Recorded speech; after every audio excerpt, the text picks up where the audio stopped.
జార్ఖండ్ లో ఘోర రోడ్డు ప్రమాదం జరిగింది. జంషెడ్పూర్ లో ఒక కారు అదుపు తప్పి డివైడర్ ను ఢీకొట్టింది. ప్రమాద సమయంలో కారులో 6గురు ఉన్నట్టుగా గుర్తించారు. వెంటనే చుట్టుపక్కల జనం కారులో ఉన్న వారిని బయటకు తీసే ప్రయత్నం చేశారు. ఈ ప్రమాదంలో 6గురు వ్యక్తులు మరణించారు.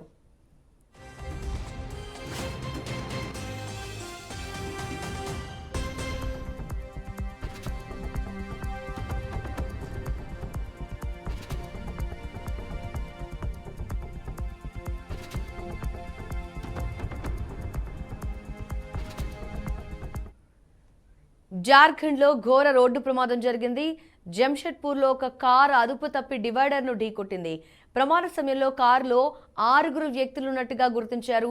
వెంటనే చుట్టుపక్కల జనం కారులో ఉన్న వారిని బయటకు తీసే ప్రయత్నం చేశారు. ఈ ప్రమాదంలో 6గురు వ్యక్తులు మరణించారు.